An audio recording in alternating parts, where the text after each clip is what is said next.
Anybody that's familiar with this channel will be well aware of the video that we've done a couple of months back now at this stage on Nuffield, the Nuffield tractors from the 1950s and 60s. Very, very popular video. So with the demise of Nuffield came the birth of a new brand of tractor. Shared a lot of similarities with Nuffield. It basically started off as a Nuffield, moved into Leyland, changed colour, the beautiful blue and silver colour that Leyland wear.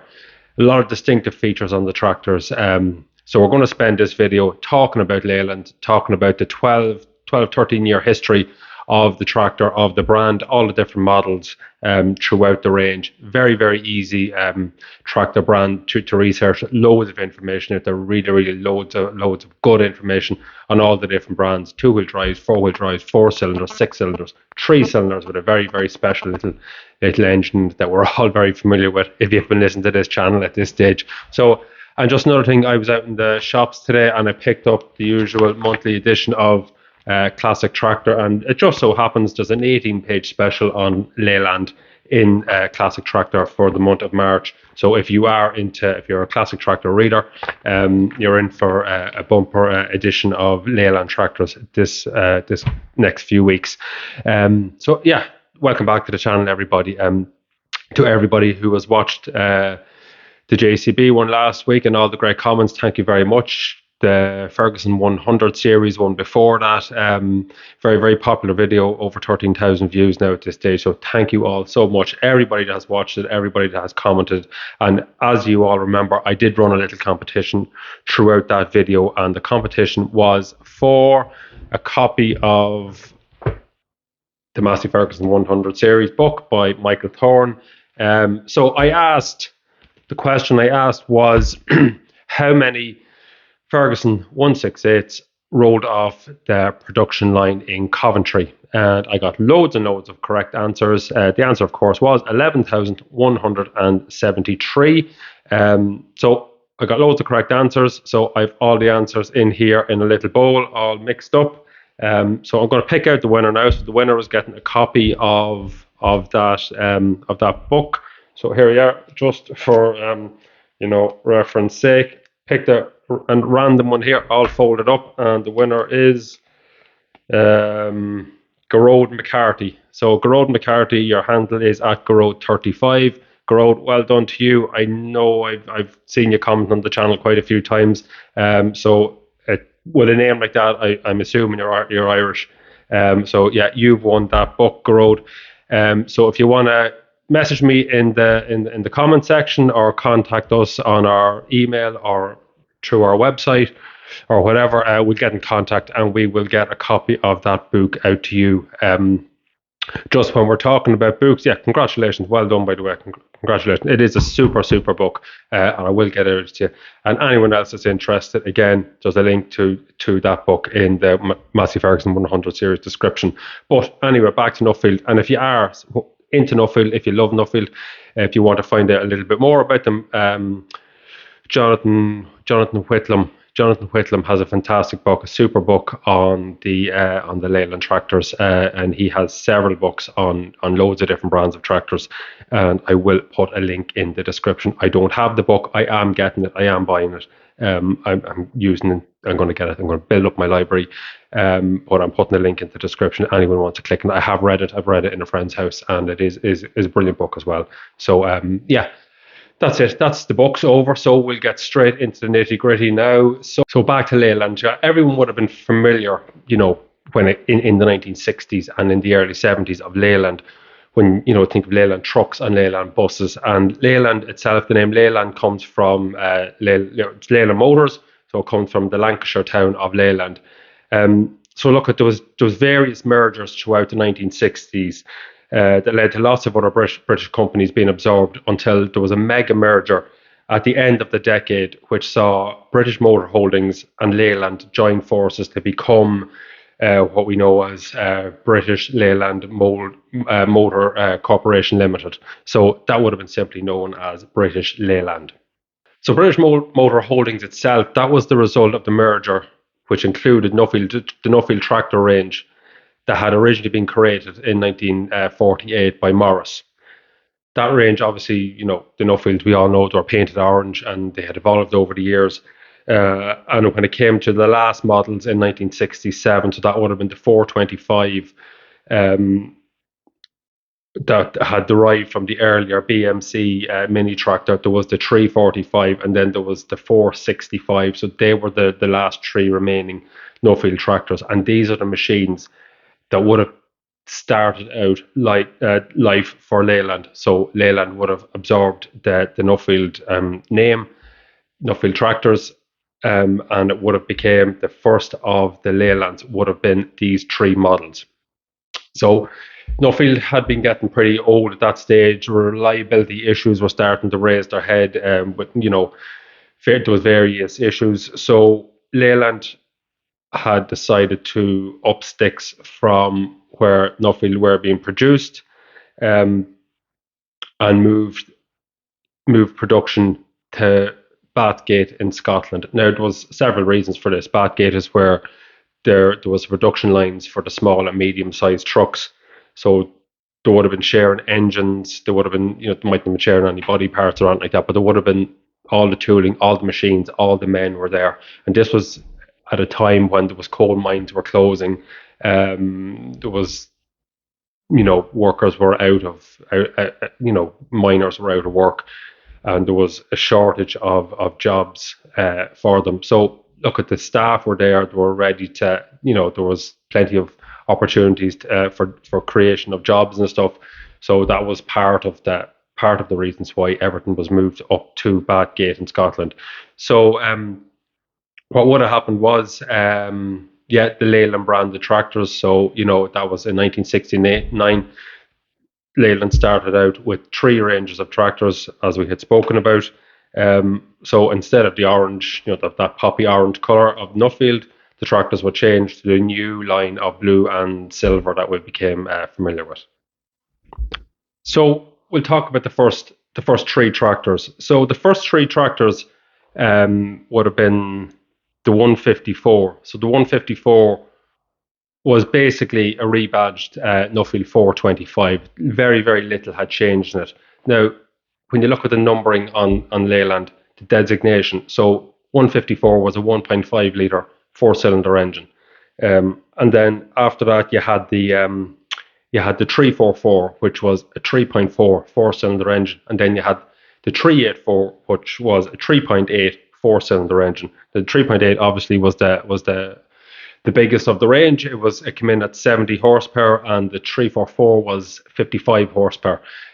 They were launched in 1969 at the Royal Smithfield Show, as most models were back then. So leading up to the development of these tractors, these were, the 344 and the 384 were pretty much fairly new tractors.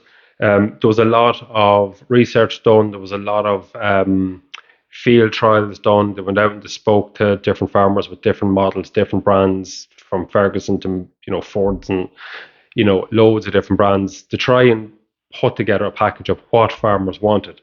And they come up with these three tractors, or these two newish tractors. And it's interesting, the field trial that actually took place prior to the launch of these tractors, a 344 and a 384. The 384 with a 5-furrow Bamford Caverlan plough, and the 344 with a 4-furrow Bamford Caverlan plough undertook a 10-day marathon ploughing task, and they ploughed, I think it was 827 acres non-stop in 10 days. So obviously they used to change drivers at night time. They used to refuel on the go. I think it was done over something like 30 or 35 different fields. They had a little 154 going out ahead of them, setting out the plots, so marking out the fields, and the two bigger tractors then would come in behind it, do all the ploughing night and day for 10 days, at 14-inch width, probably 8 or 9 inches deep, 10 inches deep, and they ploughed 827 acres, and it was overseen by I think it was the NFU oversaw it. So there was a lot of interest in it. A lot of people came to watch them and look at them go, and they performed from what I've seen and what I've read about, they performed exceptionally well. Stopping only to change parts, wearing parts on plows and bits and pieces like that. But I don't think there was any real mechanical issues with them, and it was seen as hugely successful. But really, definitely a good test for them. So when we look at those two tractors, so the smaller, the 344, it would have been the replacement for the Nuffield 345, which was a three-cylinder, 45 horsepower, but it moved to a four-cylinder, as we spoke about. Um, why did it move to a four-cylinder? Well, as I said, all the manufacturing had been moved to Bathgate, and there was no manufacturing facility in Bathgate for the three-cylinder engine. So they decided to scrap it. It was produced in the Nuffield plant in the Midlands. So when everything was moved to Bathgate, they just said they'd go with a four-cylinder across the board. It was going to be the 3.4 four-cylinder engine, and the 3.8 then in the higher horsepower tractor. So yeah, three-cylinder was done away with, and it was basically all got to do with transporting costs. They could have kept making three-cylinder engine in the Midlands, but there was huge costs involved, so they just decided to go with the four-cylinder. So the new models, in particular the 344 and 384, they actually set design trends that would remain a feature of Leyland tractors for some time. Indeed, the bonnets, the way the bonnet opened up, so anyone that is familiar with Leyland tractors or familiar with any other tractor and what it can be like to get underneath the bonnet of some of these old ones where you have to unbolt them, unscrew, and take stuff apart to get into them. The Leylands are fantastic. They were like a car, so you just opened the bonnet, just literally opened up. Um, and you had fantastic access to the top, to the radiator, to the tanks, to the top of the engine, the rocker cover. If you need to set tappets or do any simple maintenance work, they were really, really, really easily accessed through that. Um, so yeah, they opened up the covers and they had two side panels mounted on springs on either side, which easily clipped out. And those features would remain on Leyland tractors and even on Marshalls that succeeded them. There was also, if you can remember, if you can picture on the Leyland, when you're sitting in the cab and you're looking at the bonnet actually slopes down at the front. And if you open up the bonnet, you can see the fuel tank is actually angled in such a way that it gives you a nicer view down to the front. So, you've a sort of an unobstructed view down across the front. But it was a nice design feature, and they were very distinctive looking from the front. So when we look at the transmission then, so on the 344 and the 384, the 10 speed transmission from the Nuffields had been retained. As it was a decent transmission, and it was competitive with what was out there in the market as well. So it was a 10 forward, 2 reverse. So you had high and low on one side, and then you had 1, 2, 3, 4, 5, and reverse gear levers, obviously down between your knees.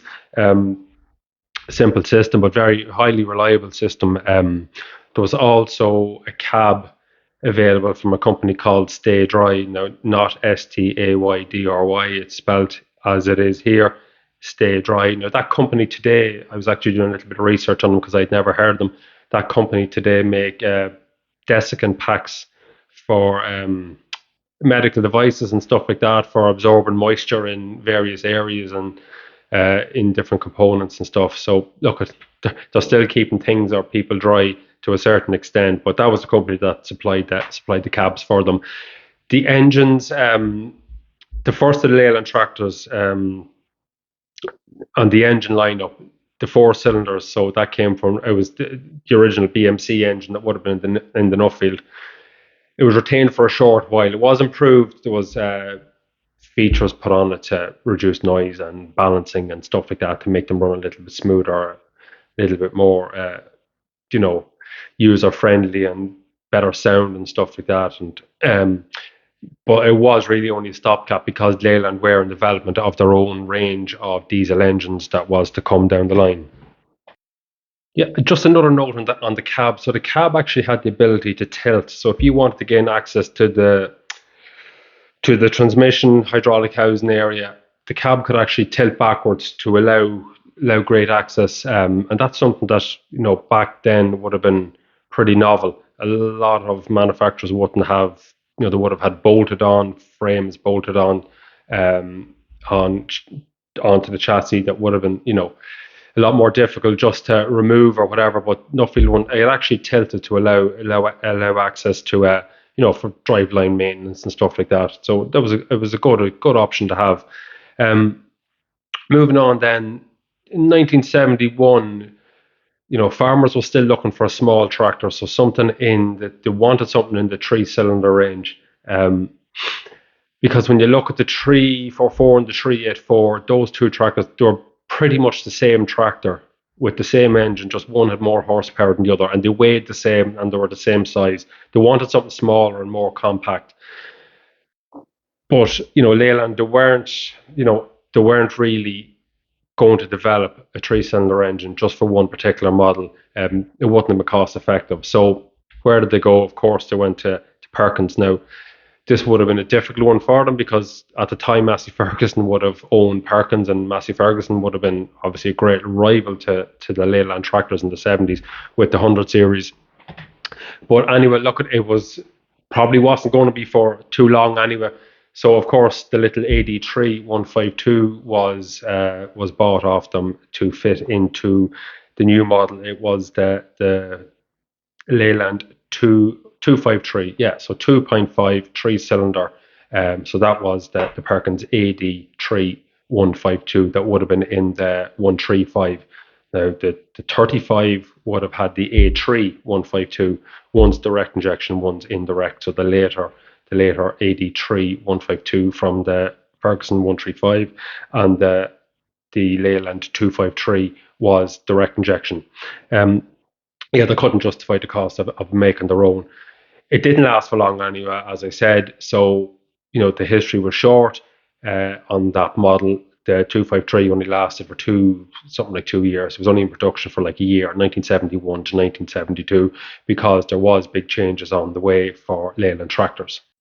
So far we look at it, the Leyland had produced what they call two different types of tractors. So one was the lightweight category and one was the middleweight category. So the lightweight was the little 154, which was the 1.5 4-cylinder diesel or 1.6 4-cylinder petrol for some markets. And then, of course, you had the 253 we spoke about, the 344 and the 384, which fell into the middleweight category. But by the end of 1972, only the 154 would remain as before, and 4 new heavyweight models were set to join the fold. So 1972 saw a change in models and also a change in designation. So a designation of what the numbering on the side of the tractors mean. We saw new models introduced. So the 253 now became the 245. So when we look at 245, what does it mean? 2 is two-wheel drive and 45 is the horsepower. So that was the system of designation on the numbering on the tractors, the models that they had now decided to use. So apart from the change, the 245 was otherwise, a change in numbering. The 245 was mostly unchanged from the 253 that was only launched the previous year. The 344 was replaced by the new 255 two-wheel drive, 55 horsepower, and that was a direct replacement for its predecessor. The 384 was replaced by the 270, which was a hugely popular tractor. So that was two-wheel drive, 70 horsepower, and all these new tractors were powered by the new generation of Leyland diesel engines known as 98 series. So in the case of these two models, the exact engine numbering was the engine designation was the 498. So it was a 4-cylinder 98 millimeter bore. But this engine went on to prove itself to be far superior than the old BMC derived engines. They were smoother, there was less vibration, they were a lot less thirsty, a lot more fuel efficient. So yeah, the 498 engine using both the models, that went on to be used, on different models throughout the range. And all they really done, to change the horsepower was change the fueling of them. That's really all that was done to get the little bit of extra horsepower out of them. So when we look at the other parts of the tractor, then the 10-speed transmission was kept because it had proven itself, and the ratios available were still up to date with what was out there in the market. The levers were still in front of the driver's seat, in between the legs. and the same safety cab was brought across from the earlier models. The 255 and the 270 soon became, they were very, very successful models for Leyland, selling very well in different countries. And a lot of that success was down to the use of the 498 Leyland diesel engine. So moving up a class now, and we had a heavyweight class. So in 1972, at the Royal Smithfield Show, the two new models were launched. So when you look at the 498 engine, the 498 engine that was developed for trucks, and Leyland vans and trucks and buses and stuff, you also had the 698. So the 698 was a six-cylinder variant, and this is the engine that was, to be the heart of the new models. So you had the 285, so two-wheel drive, 85 horsepower, and you had the 2100. So I don't know, did they call it the 2100 or what? It was the 2100. So two-wheel drive, 100 horsepower. These were two new models, and there was a lot of distinct features about these two tractors in particular. So when you look at it, you'd imagine the bonnet was longer, six-cylinder engine. The bonnet was actually the same length as the previous models, the four-cylinder models. So what they done to accommodate the six-cylinder engine was they took the fuel tank out and they put the fuel tank at the back. So the fuel tank at the back was now at the back behind the driver's seat, tucked away sort of in between the two rear wheels. Another very distinctive feature was the exhaust silencer. So where you had a stack coming up on the left-hand side, where you'd normally find it on tractors of the 70s and 80s and whatever, they actually swept the exhaust downwards underneath the tractor. The silencer was kind of just underneath the steps getting up into the cab. Came up the back underneath the axle and up the pillar behind the back left-hand side of the driver. So the exhaust stack came up and out the back left-hand side. Very unusual looking. When you look at one of these tractors working and you see the exhaust sticking out the back and the smoke coming out of it. But what it done was it gave this fantastic, superb field of vision out the front of a tractor from the 1970s. It was unrivaled at the time that you had this clear vision, nice slopey bonnet, beautiful view down onto the wheels. He also had two big rails coming down the side that everything sat into that supported this machine. So yeah, made them very, very distinctive, but they were ahead of their time. When you look at even the SG2 cabs on the John, now is a different type, obviously a lot more luxurious, but when you look out an SG2 cab in a John Deere, you've got the split in the window, you've got an air breather, and you've got an exhaust in the way, whereas on these 1970s Leylands, you had absolutely nothing. So I can imagine it must have been very novel for drivers at that time. So also in these new models, so a flat floor in the cab was made possible by slightly raising the cab to leave a flat floor. The gear lever for the gear shift change was moved over to the right hand side. So gear change now was available from the side through a series of linkages down into the gearbox. That's what obviously changed your gears. It still kept the old 10-speed transmission, 10 forward, 2 reverse. So most farmers back in 1972, they wouldn't have been used to an 85 horsepower machine, let alone a 100 horsepower tractor in this size. So made it to a 10-speed transmission with a safety cab fitted. The 285 and the 2100, they were a very impressive machine for their time. And when you look at, again, the 100 series, the largest at the time was the 188, and it would have been nowhere near either of these tractors. Also, Leyland didn't stop there. They weren't happy with their 85 and 100 horsepower. But when you have that sort of horsepower, you do need the traction.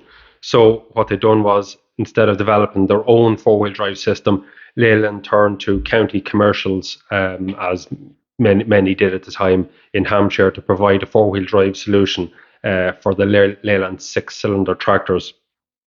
So county adapted its unique twin-prop design with equal-sized wheels to fit the Leyland tractors. This system had first been used on Fortin Major. It was around the same time as this that County had just started making its most powerful tractor. So that would have been based on the Ford 9000 series. So the 9000 and the 9600, the 9600, whatever you call it. So they were 145 horsepower at the time. That made the Leylands look small. That would have been the county 1454. If I Yeah, 1454.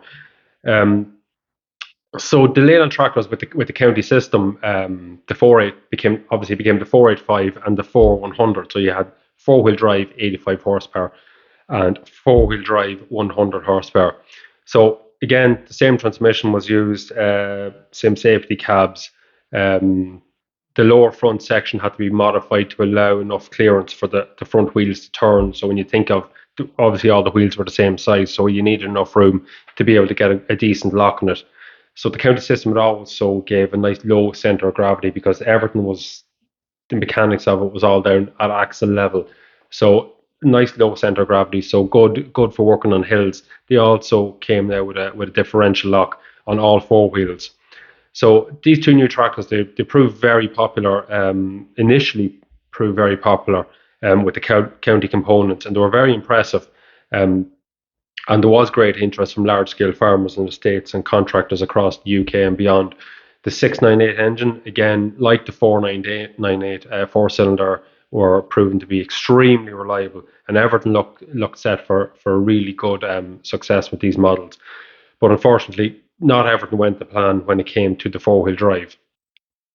So looking back, the 245, the 255, and the 270, they performed really well. But the six cylinder tractors had an Achilles heel in the way that they were put together, mated with a 10-speed transmission. This transmission was originally, as we know, built for a 60 horsepower tractor. Failures began to show as the tractors were put out to work, in particular in the four wheel drive tractors, where misalignment issues started to creep in with the rubber mounted engine fixed to the 10-speed transmission. It must be the torque. I don't know exactly what the issues were, but there must have been some torque reaction with the rubber mounted engine. Um, the twist when the torque came in the engine, the whole system, transmission system, the mating where the two parts made together came out of line. I assume they cracked, things went wrong. There just wasn't enough time, there wasn't enough money, resources put into research and, what should be done. Should it have been a bigger, heavier transmission, a different transmission? Should the mounting system have been done differently? Should the engine have been separated from the transmission with a drive shaft, driving from one to the other like you would see on many machines now? Um, because you do have to remember that this transmission was initially developed for a 60 horsepower tractor, although it coped easily with 70 and 80 horsepower when it got into the bigger six cylinder tractors, especially the four wheel drive machines. That's when the problems started to show up, with the extra power. So look, at no money or time really had been taken to put into developing the system properly, and that really was the downfall of the heavyweight range. Now, at the time, Leyland, the company itself, the car end of it, I think, was soaking up a lot of money, and resources and money were going towards that, or being taken away from the tractor end of things from the factory. And that probably has a lot got to do with it. While there was initially a lot of hype around the four wheel drive, the 485 and the 4100, there was initially a lot of hype and hope for them. Sales were particularly disappointing when these problems started to arise. And you were still in the 1970s. Not many people really wanted or needed a 100 horsepower four wheel drive tractor. And their initial high cost, it really put them into a niche market at the time. So the result was that, a few years on, the 485, the 4100, they were dropped from the price list. Although the 285 and the 2100, the two wheel drive variants, they remained. They had their alignments issue sorted out, with the introduction of the synchromesh gearbox that was to come in the following years, before they were phased out towards the end of the decade. So 1976 then saw further development within the models. The 255 became the 262, so two-wheel drive, 62 horsepower, and the 270 became the 272, which was a very popular tractor as well, with a slight increase in power. So there was a new cab introduced. So a quiet cab was introduced the same year to meet, again, noise and sound level regulations within the tractor cabs. The new cab was built by Victor Cabs in the West. They were made in the West Midlands. That cab was also fitted to the 245 and to the last of the 6-cylinder tractors, including the 485 and the 4100 before they were phased out completely. Um, so looking at Leyland tractors were built then between 1969 and 1982. So what, 13 years, short enough range. No launch of new models ever came close to the launches of 1972, despite all the glamour of the 6-cylinder models and four-wheel drive county, which ultimately was a little bit of a disaster for them. The most lasting legacy of that year was without doubt the introduction of the 498 engine used in the 255 and 270 and so on. That engine would go on to be used in Leyland tractors up until 1982, and indeed further on in Marshall's, when Marshall took over Leyland. Towards the end of the 70s, then 1979, so the 282 and the 482, which was a turbocharged version of the 498 engine. So it just got a little bit of boost of horsepower up to 82 horsepower. And then the following year, the range received a makeover and emerged as that new Harvest Gold range. The models remaining much as before, but now with the option of an Explorer cab, a new model designation. Then you had the 498 engine. It was still used in the 602, which was 60 horsepower two-wheel drive. The 604, 60 horsepower four-wheel drive. The 702, the 704, the 802, and the 804.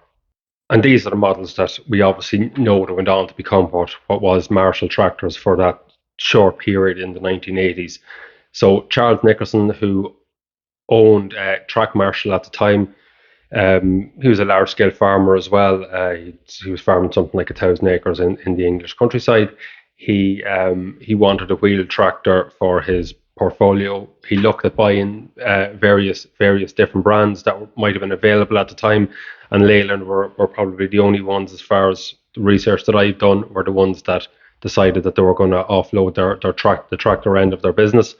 So Charles Nickerson bought Leyland tractors and moved production to Lincolnshire, and obviously changed the name to Marshall in 1982.